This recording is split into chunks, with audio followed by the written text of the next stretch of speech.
This thing on? Hey everybody! So I am 1 month postpartum. Actually, I'm past 1 month postpartum. Today is June 20th and Wyatt was born on May 14th. So I'm finally sitting down to make a video.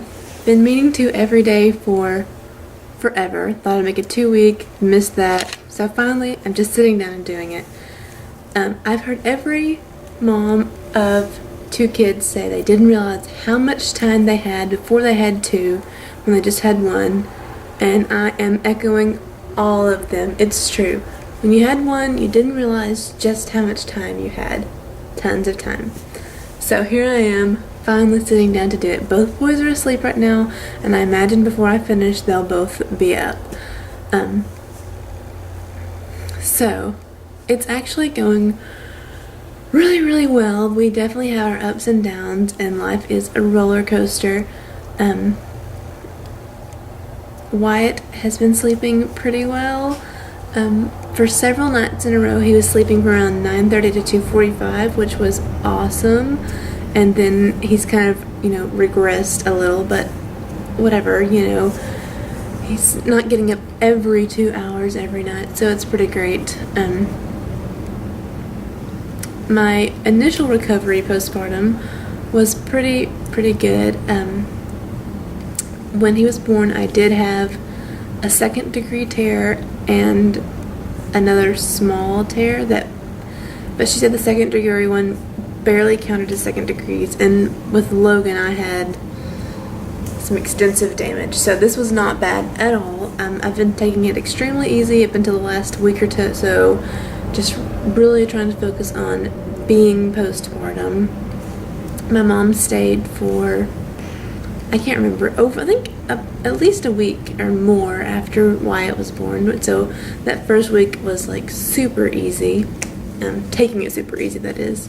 Sleep-wise, it was terrible, but luckily they were here, and in the mornings they would take Logan and we would sleep with the baby, and just, it was awesome. And then Matt had almost 2 full weeks after he was born off, so, after my parents stayed like a week and a half after he was born, I remember now. So that was great. Nursing. This is going to count as my 1 month breastfeeding update as well. He latched on within 30 minutes to an hour after he was born. He was born in the kitchen, and then, waited, like, it was in my bedroom before he latched on. So, 30 minutes to an hour, somewhere in there. And his latch was amazing. My midwife even looked and said, wow, that's a great latch for a newborn. So we have had no latch issues, which is awesome. But we have had some other feeding issues. I would notice, he was spitting up a ton, just projectile vomiting. It was not normal. And so I just cold turkey quit dairy and soy. I was like, I want to help him fix whatever's wrong.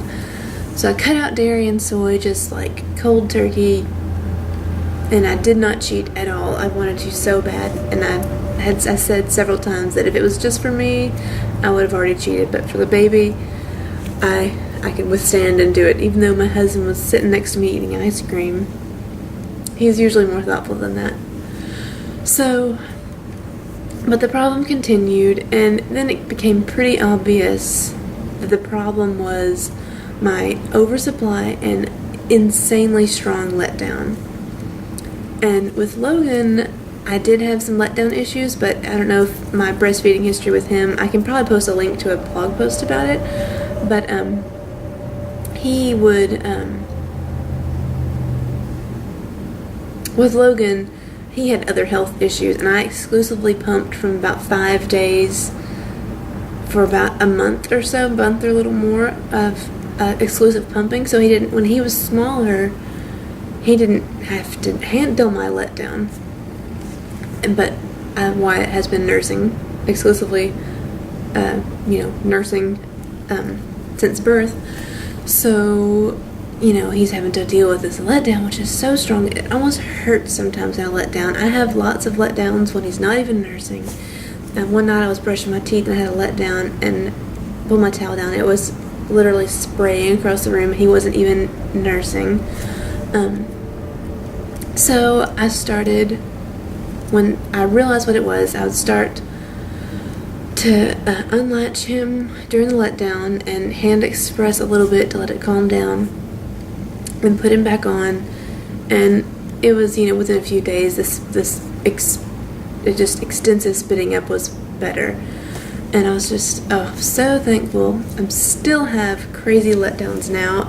I've started the past few days doing longer periods of block feeding, trying to slow it down a little bit. My left side's definitely worse than the right side. But whenever I was pumping for Logan, I always get more out of the left than the right. So I've got a stronger boob than the other one.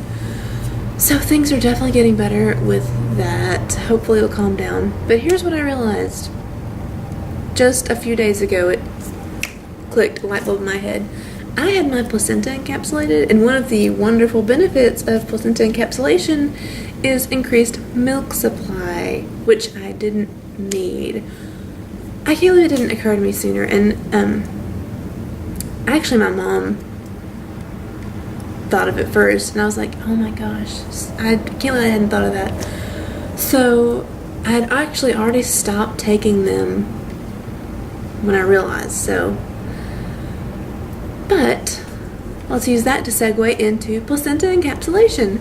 Yes, I had my placenta encapsulated, and yes, even with the issues I have had from it, I would do it again. I know it's kind of been a new hot topic about the cons of placenta encapsulation, and to be honest, I've kind of avoided those articles because I don't want to know about it while I'm taking them. But I've stopped now, and I still have a few left. I'm saving them for social events because I kind of get social anxiety postpartum a little bit. So that is the emotional and energy benefits were the best thing for me postpartum.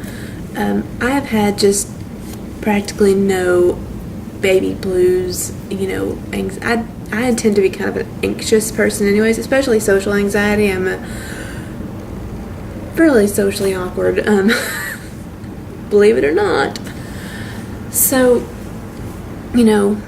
it just really, really helped me with that. Even, yes, early on there were some days I felt, quote, weepy, but compared to with Logan, I just feel great. And I know I'm only a month out. But also another thing is, I haven't really looked into this, but I don't think I have a very big placenta because I only get 103 capsules out of my placenta. And they showed it to me, but I haven't seen a ton of placentas in person this is very healthy placenta, but I don't know, I didn't ask about the size, and I feel like it might have been small because I got 103 capsules, and if I would have followed the directions that the lady that encapsulated it for me made, I would have run out within 3 weeks, or before 3 weeks. I definitely did not take as many as she said to, because like I said, I would have run out fast. This morning when I got up, I was like zombified. I wasn't gonna make it, but I don't know, having a toddler, you just have to get up and get the day going, and once you get going, it's not that bad. They've been syncing up their naps pretty good in the afternoon, and thankfully Logan's been taking like a really long naps, so if I don't nap during the beginning of Logan's nap, Wyatt will nap towards the end, and I definitely nap when they're both asleep, so, which is right now, but I thought, Wyatt just got up and nursed. He usually nurses in the middle of the naps, and then keeps napping, so I'm so excited I'm finally filming this. Let's see. Oh, I know what I wanted to share. It's getting better now that I'm getting farther away, but postpartum is an especially stinky time for me. This is just, let's be real and TMI and open and honest. With Logan and again with Wyatt, I have strange postpartum breath. And it's weird. It's not as bad as it was with Logan, but it's just almost kind of like a metallic-y taste. And it's gross, and it comes back fast. Brush your teeth and it's like, no, I'm coming back. And then also hormones are going crazy, and I just sweat through my deodorant like fast. So that's another added smell factor. And then with my overactive letdown and oversupply, I just leak all the time and I get spit up on, so I smell like soured milk. The other night, when he slept for the first time from 9:30 to 2:45, which was awesome, I woke up just like soaking wet, and I put like a towel across my sleep bra and breast pads, and still I'm very blessed, I'm very thankful. I'd rather have this problem than the opposite, but you know, it's still definitely a problem. I can't believe I've said everything I wanted to say with no children waking up. I did get a haircut. It's not really fixed right now, but I got a haircut and I really, really like it. I definitely want to share my birth story very soon, so hopefully I can find more time to sit down and film. Thank you so much for watching, and I will definitely insert a clip of my baby after this. Bye. Here is Wyatt. He's sleeping on our bed. That's definitely his favorite place to sleep. One quick thing I forgot is kind of his sleeping arrangement is he starts out the night in the bassinet next to our bed, and it usually get him in bed with us around 5, somewhere in the 5 hour. He gets in bed with us and sleeps with us for the rest of the night, and generally he naps in the bed with me for nap time. So Logan was never much of a cuddler, plus we had a full-size bed at the time and we didn't really have room to feel safe with the baby in the bed, so it's really, really nice having a little bit of extra cuddles with my little one. And also, I'm about to change his diaper, so I thought I'd just go ahead and while I'm rolling, show what our newborn cloth diapers look like.